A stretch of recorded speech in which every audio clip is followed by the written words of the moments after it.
ಸಾಮಾನ್ಯವಾಗಿ ಯಾವುದೇ ಒಂದು ಸಮಾರಂಭಗಳಲ್ಲಿ ಇದ್ರ ಬಗ್ಗೆ ಡಿಸ್ಕಷನ್ ಆಗೋದಿಲ್ಲ. ಎಲ್ಲರೂ ತಾವೆಲ್ಲ ಕೇಳಿರ್ತೀರ, ಹಾರ್ಟ್ ಬಗ್ಗೆ ತುಂಬ ಕೇಳಿರ್ತೀರ, ಬ್ರೈನ್ ಬಗ್ಗೆ ತುಂಬ ಕೇಳಿರ್ತೀರ. ಆದರೆ ನಮ್ಮ ದೇಹದ ಚರ್ಮವನ್ನು ಹೊರತುಪಡಿಸಿ ನಮ್ಮ ದೇಹದ ಅತಿ ಮುಖ್ಯವಾದ ಅಂಗ, ಅತಿ ದೊಡ್ಡ ಅಂಗ, ಸುಮಾರು 1.5 kg ಇರ್ತಕ್ಕಂಥ ಅಂಗ ನಮ್ಮ ಲಿವರ್.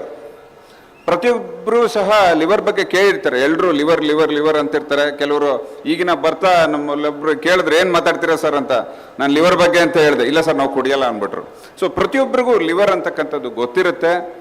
ನಮ್ಮ ಬಲಭಾಗದ ಪಕ್ಕೆಲುಬಿನ ಕೆಳಗಿರ್ತಕ್ಕಂಥ ಅಂಗ ಈ ಲಿವರ್. ಸರಿ, ಈ ಲಿವರ್ ಏನು ಮಾಡುತ್ತೆ, ಇದ್ರ ಕೆಲಸ ಏನಪ್ಪ? ನಾವಿದನ್ನ ಮೂಕ ಸೇವಕ ಅಥವಾ ಸೈಲೆಂಟ್ ಸರ್ವೆಂಟ್ ಅಂತ ಕರಿತೀವಿ. ಯಾಕೆಂದ್ರೆ ನಮ್ಮ ಎದೆ ಕೆಲಸ ಮಾಡ್ತಕ್ಕಂಥದ್ದು ನಮ್ಗೆ ಗೊತ್ತಿರುತ್ತೆ, ಬುದ್ಧಿ ಕೆಲಸ ಮಾಡ್ತಕ್ಕಂಥದ್ದು ಕೆಲವ್ರಿಗೆ ಗೊತ್ತಿರುತ್ತೆ. ಮಿಕ್ಕಿದ್ದು ಮೂತ್ರ ವಿಸರ್ಜನೆ ಮಾಡ್ತಿದ್ರೆ ಕಿಡ್ನಿ ಕೆಲಸ ಮಾಡ್ತಿದೆ ಅನ್ಕೊಂತೀವಿ. ಆದರೆ ನಮ್ಮ ಲಿವರ್ ಕೆಲಸ ಮಾಡ್ತಿದ್ಯೋ ಇಲ್ವೋ ಅಂತಕ್ಕಂಥದ್ದನ್ನ ಎಷ್ಟೊಂದು ಜನ ಗೊತ್ತಾಗಲ್ಲ, ನಮಗೂ ಗೊತ್ತಾಗಲ್ಲ ನಮ್ಮ ಕೆಲಸ ಮಾಡ್ತಿದ್ಯೋ ಇಲ್ವೋ ಅಂತ. ಅದಕ್ಕೆ ಅದನ್ನ ಸೈಲೆಂಟ್ ಸರ್ವೆಂಟ್ ಅಥವಾ ಮೂಕ ಸೇವಕ ಅಂತ ಕರಿತೀವಿ. ಹಾಗಾದ್ರೆ ಏನು ಮಾಡುತ್ತೆ ಈ ಲಿವರ್? ಇಷ್ಟು ದೊಡ್ಡ ಆರ್ಗನ್ನು, ನಮ್ಮ ದೇಹದ ಅತಿ ದೊಡ್ಡ ಅಂಗ ಏನು ಕೆಲಸ ಮಾಡುತ್ತೆ? ಎಲ್ಲರಿಗೂ ಗೊತ್ತಿರತಕ್ಕಂಥದ್ದು ಒಂದು ಜೀರ್ಣಕ್ರಿಯೆ. ಜೀರ್ಣಕ್ರಿಯೆ ಬಹಳ ಇಂಪಾರ್ಟೆಂಟು. ನಾವು ಏನು ಊಟ ಮಾಡ್ತೀವಿ, ನಾವು ಏನೇ ತಿನ್ನಲಿ, ಅದರಲ್ಲೂ ಫ್ಯಾಟ್ ಅಂತಕ್ಕಂಥದ್ದು, ಕೊಬ್ಬಿನ ಅಂಶಕ್ಕಂಥದ್ದನ್ನ ಜೀರ್ಣಕ್ರಿಯೆಗೆ ಅದು ರಸೋತ್ಪತ್ತಿ ಮಾಡ್ತದೆ. ಅದು ಗಾಲ್ ಬ್ಯಾಡರ್, ನಾವೆಲ್ಲರೂ ಹೇಳ್ತೀವಿ ಬೈಲ್ ಪಿತ್ತ ಅಂತ, ಪಿತ್ತಜನಕಾಂಗ. ಈ ಪಿತ್ತ ರಸವನ್ನು ಉತ್ಪತ್ತಿ ಮಾಡ್ತಕ್ಕಂಥದ್ದು ನಮ್ಮ ಲಿವರ್. ಪಿತ್ತ ರಸ ಉತ್ಪತ್ತಿ ಮಾಡಿ ಜೀರ್ಣಕ್ರಿಯೆಗೆ ಹೆಲ್ಪ್ ಮಾಡಿಕೊಡುತ್ತೆ. ಇನ್ನೊಂದು, ಇದನ್ನು ನಾವು ಡಿಟಾಕ್ಸಿಫಿಕೇಶನ್ ಅಂತ ಹೇಳ್ತೀವಿ. ನಾವು ಎಷ್ಟೊಂದು ಜನ ಅದು ಇದು ಮಾತ್ರೆಗಳು ನುಂಗ್ತಿರ್ತೀವಿ, ಎಷ್ಟೊಂದು ಜನ ಈಗ ಆಲ್ಕೋಹಾಲ್ ಅಥವಾ ಮದ್ಯಪಾನವನ್ನು ಮಾಡ್ತಿರ್ತಾರೆ. ಅದನ್ನ ನಿರ್ವಿಷೀಕರಣ ಅಂತ ಹೇಳ್ತೀವಿ. ಅಂತ ಒಂದು ಕೆಲಸ ಮಾಡ್ತಕ್ಕಂಥದ್ದನ್ನು ನಮ್ಮ ಲಿವರ್ ತಗೊಳುತ್ತೆ. ಮತ್ತೆ ಅದು ನಮ್ಮ ಕಣಜ ಅಥವಾ ಶೇಖರಣಾ ಶಕ್ತಿ ಅಂತ ಹೇಳ್ತೀವಿ. ಈಗ ಸಪೋಸ್ ನಮಗೆ ದೇಹಕ್ಕೆ ಕೇವಲ 1 ಚಮಚ ಸಕ್ಕರೆ ಬೇಕಿರುತ್ತೆ. ನಾವು ಒಂದಿನ ಮದುವೆಗೆ ಹೋಗ್ತೀವಿ, 4 ಚಮಚ ತಿಂತೀವಿ, 5 ಚಮಚ ತಿಂತೀವಿ, 4-5 ಸತಿ ಸ್ವೀಟ್ಸ್ ತಿನ್ಬಿಡ್ತೀವಿ. ನಾವ್ಯಾರು ಯೋಚನೆ ಮಾಡಲ್ಲ ಎಲ್ಲೋಗುತ್ತೆ ಈ ಸಕ್ಕರೆ ಅಂಶ, ಎಲ್ಲಿ ಶೇಖರಣೆ ಆಗುತ್ತೆ ಅಂತ. ಈ ಎಲ್ಲ ಏನು ಎಕ್ಸಸ್ ಸಕ್ಕರೆ ಅಂಶ ಅಂತ ಹೇಳ್ತೀವಿ, ಅದೆಲ್ಲ ಹೋಗಿ ನಮ್ಮ ಲಿವರಲ್ಲಿ ಶೇಖರಣೆ ಆಗ್ತಕ್ಕಂಥದ್ದು. ಮತ್ತು ಬಹುಮುಖ್ಯವಾದ ಇನ್ನೊಂದು ಅದರ ಫಂಕ್ಷನ್ ಅಂತ ಏನು ಹೇಳ್ತೀವಿ, ರಕ್ತ ಹೆಪ್ಪುಗಟ್ಟುವಿಕೆ. ನಮ್ಗೇನು ಗಾಯ ಆದಾಗ ರಕ್ತ ಸೋರ್ತಿರುತ್ತೆ, ಆ ರಕ್ತ ಹೆಪ್ಪುಗಟ್ಟಬೇಕು. ಆ ರಕ್ತ ಹೆಪ್ಪುಗಟ್ಟಕ್ಕೆ ಏನೇನು ಅಂಶಗಳು ಬೇಕು, ಎಲ್ಲ ಅಂಶಗಳನ್ನು ಸಹ ಲಿವರೇ ತಯಾರು ಮಾಡ್ತಕ್ಕಂಥದ್ದು. ಸೊ ಹೇಗೆ ನಮ್ಮ ಈ ಲಿವರ್ ಹಾಳಾಗುತ್ತೆ ಅಂತ ಯೋಚನೆ ಮಾಡಿದಾಗ ಅಂದರೆ ಎಲ್ಲರಿಗೂ ಗೊತ್ತಿರ್ತಕ್ಕಂಥದ್ದು ಮದ್ಯಪಾನ. ನಮ್ಮ ಇಂಡಿಯಾದಲ್ಲಿ there is a saying, we don't need any reason, we don't need any season for drinking ಅಂತ.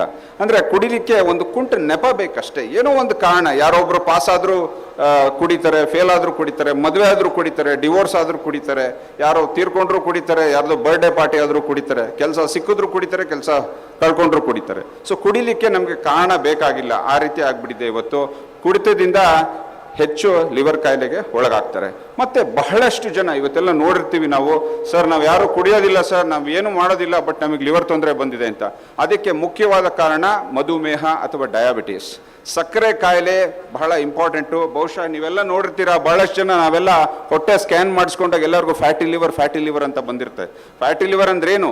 ಅತಿಯಾದ ಹೆಚ್ಚು ಕೊಬ್ಬು ಏನಿರ್ತದೆ ಅದು ಅಲ್ಲೋಗಿ ಶೇಖರಣೆ ಆಗುತ್ತೆ. ಅದರಿಂದ ಲಿವರ್ ಸಿರೋಸಿಸ್. ಆಲ್ಮೋಸ್ಟ್ ಮದ್ಯಪಾನ ಮಾಡಿದರೆ ಯಾವ ರೀತಿ ನಮ್ಮ ಲಿವರ್ ಹಾಳಾಗುತ್ತೆ, ಅದೇ ರೀತಿ ಹೆಚ್ಚು ಸಕ್ಕರೆ ತಿನ್ನೋದ್ರಿಂದ ಅಥವಾ ಸಕ್ಕರೆ ಕಾಯಿಲೆಯಿಂದ ಸಹ ಲಿವರ್ ಹಾಳಾಗ್ತದೆ. ಮತ್ತೆ ಎಲ್ಲರಿಗೂ ಗೊತ್ತಿರುತ್ತೆ ಹೆಪಟೈಟಿಸ್ ಅಂತಕ್ಕಂಥ ಕೆಲವು ವೈರಸ್ಗಳು, ವೈರಾಣುಗಳಿಂದ ಕೂಡ ಲಿವರ್ ಹಾಳಾಗುತ್ತದೆ. ಮತ್ತೆ ನಮಗೆಲ್ಲ ಇದೊಂದು ಹೊಸ ಚಟ ಶುರುವಾಗ್ಬಿಟ್ಟಿದೆ. ಎಲ್ಲರೂ ಗ್ರ್ಯಾಜುವಲ್ ಆಗಿ ಎಲ್ಲರೂ ಸಡನ್ ಆಗಿ ವೆಯ್ಟ್ ಲಾಸ್ ಆಗಬೇಕು, 1 ತಿಂಗಳಲ್ಲಿ ವೆಯ್ಟ್ ಲಾಸ್ ಆಗಬೇಕು, 1 ತಿಂಗಳಲ್ಲಿ ದಪ್ಪ ಆಗಬೇಕು.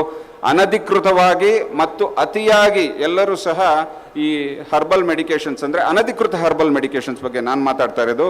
ಮತ್ತೆ ಒಂದು ಸಣ್ಣ ಜ್ವರ ಬಂದರೂ ನಾವೇ ಮಾತ್ರೆ ತಗೊತೀವಿ, ಕೆಮ್ಮು ಬಂದರೂ ಮಾತ್ರೆ ತಗೊತೀವಿ.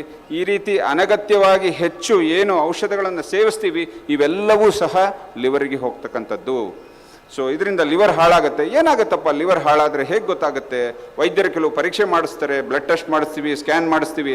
ಆದರೆ ಎಷ್ಟೊಂದು ಜನಕ್ಕೆ ಜಾಂಡೀಸ್ ಅಥವಾ ಕಾಮಾಲೆ ರೋಗ ಬರುತ್ತೆ, ಹೊಟ್ಟೆ ಉಬ್ಬರ ಬರುತ್ತೆ, ಕಾಲೂತ ಬರುತ್ತೆ. ಯದಿ ಜ್ಞಾನಂ ನಾಕರ್ಮಣಿ ತದಾ ಶೂನ್ಯಂ. ತಾವೆಲ್ಲ ಇವತ್ತು ಬಹಳಷ್ಟು ಇದನ್ನೆಲ್ಲ ಕೇಳಿರ್ತೀರಾ, ತುಂಬ ನಾಲೆಡ್ಜ್ ಅಥವಾ ಏನೋ ಇದನ್ನೆಲ್ಲ ಕೇಳಿ ಯಾವುದೇ ವಿಷಯ ತಿಳ್ಕೊಂಡ್ರೂ ಸಹ ಯದಿ ಜ್ಞಾನಂ ಜ್ಞಾನವನ್ನು ನಾವು ಕಾರ್ಯರೂಪಕ್ಕೆ ತರದಿದ್ದ ಪಕ್ಷದಲ್ಲಿ ಅದು ಶೂನ್ಯ. ಸೊ ತಾವೇನೆಲ್ಲ ಕೇಳಿದಿರ, ತಾವೇನೆಲ್ಲ ತಿಳಿದಿದ್ದೀರಾ, ಈ ವೇದಿಕೆಯಿಂದ ಹೋದಾಗೂ ಸಹ ತಾವು ಅದನ್ನು ಜ್ಞಾಪಕದಲ್ಲಿ ಇಟ್ಕೋಬೇಕು. ಸೊ ಅದಕ್ಕಾಗಿ ಇಂದಿನ ಒಂದು ಶರಣ ಸಮ್ಮೇಳನದಲ್ಲಿ ನಾನು ಸರಳ ಸೂತ್ರವನ್ನು ಹೇಳ್ತೀನಿ, ಅದು ಬಸವ ತತ್ವ. ಸೊ ಏನಿದು ಬಸವ ತತ್ವ? ಎಲ್ಲರೂ ಜ್ಞಾಪಕ ಇಟ್ಕೋಬೋದು, ಇದರಲ್ಲೇನು ದೊಡ್ಡ ಇದಿಲ್ಲ. ನೀವು ಭದ್ರಾವತಿಯಲ್ಲಿದ್ದರೂ ಸಹ, ಬೆಂಗಳೂರಲ್ಲಿದ್ದರೂ ಸಹ, ಬಾಸ್ಟನ್ನಲ್ಲಿದ್ದರೂ ಸಹ ಆರಾಮಾಗಿ ಫಾಲೋ ಮಾಡ್ಬೋದು, ಆರಾಮಾಗಿ ಇದನ್ನು ಅನುಸರಿಸಬಹುದಾದಂತಹ ತತ್ವ ಬಸವ ತತ್ವ. ಬಸವ ತತ್ವ ಏನು? ಬಾ ಅಂದರೇನು? ಹೆಚ್ಚು ಬೇಯಿಸಿದ ಆಹಾರವನ್ನು ತಗೊಳ್ಕೊಳ್ಬೇಕು. ನಾವೆಲ್ಲ ತುಂಬ ಕರಿದ ಆಹಾರವನ್ನು ತಗೊಳ್ಕೊಂತಿರ್ತೀವಿ. ಎಲ್ಲರೂ ಕೂತ್ಕೊಳ್ಳಿ, ಇಲ್ಲೇ ನೋಡಿ ಸುಮಾರು ಹಿಂದೆ ಜನ ಅಲ್ಲೆಲ್ಲ ಚಿಪ್ಸ್ ಎಲ್ಲ ತಿನ್ನಕ್ಕೆ ಸ್ಟಾರ್ಟ್ ಮಾಡಿದ್ದಾರೆ. ಸೊ ಕರಿದ ಆಹಾರ ಪದಾರ್ಥಗಳು ಅಥವಾ ಹೆಚ್ಚು ಕೊಬ್ಬು ಇರ್ತಕ್ಕಂತಹ ಆಹಾರ ಪದಾರ್ಥಗಳನ್ನು ನಾವು ಕಡಿಮೆ ಮಾಡಬೇಕು. ಬೇಯಿಸಿದ ಆಹಾರವನ್ನು ಸ್ವೀಕರಿಸಬೇಕು.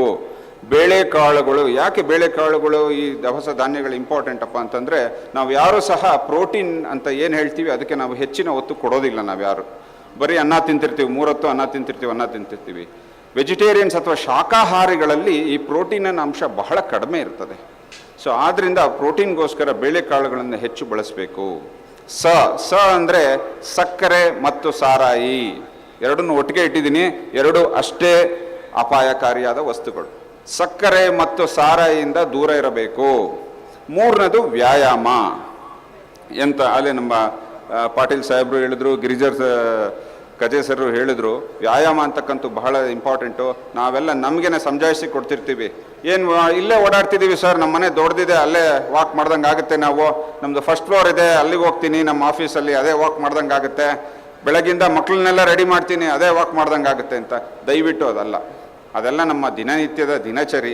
ಅದನ್ನು ಹೊರತುಪಡಿಸಿ ಕನಿಷ್ಠ ಪಕ್ಷ 30ರಿಂದ 40 ನಿಮಿಷ ವಾಕ್ ಮಾಡಬೇಕು. ಬಟ್ ಅದರ ಜೊತೆ ನಾನು ಇನ್ನೊಂದು ಇಟ್ಟಿದ್ದೀನಿ, ವ್ಯಾಯಾಮದಲ್ಲಿ ನಾವು ಬಹಳ ಇನ್ನೊಂದು ವ್ಯಾಯಾಮ ಅಂತಕ್ಕಂಥದ್ದು ಯೋಗಾಭ್ಯಾಸ. ಈಗ ತಾನೇ ನಮ್ಮ ಸ್ಪೋರ್ಟ್ಸ್ ಶಾಲೆಯ ಮಕ್ಕಳು ಬಹಳ ಚೆನ್ನಾಗಿ ಮಾಡಿದ್ರು.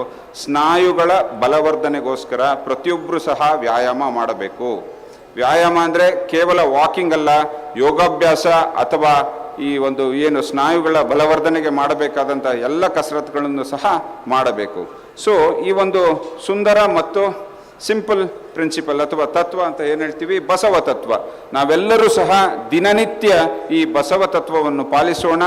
ನಮ್ಮ ದೇಹದ ಅತ್ಯಂತ ದೊಡ್ಡದಾದ ಅತ್ಯಂತ ಮುಖ್ಯವಾದ ಅಂಗ ಈ ಲಿವರ್ ಅಂತ ಏನು ಹೇಳ್ತೀವಿ, ಯಕೃತ್ ಅಂತ ಕನ್ನಡದಲ್ಲಿ ಏನು ಕರಿತೀವಿ, ಇದನ್ನು ಕಾಪಾಡಿಕೊಳ್ಳೋಣ.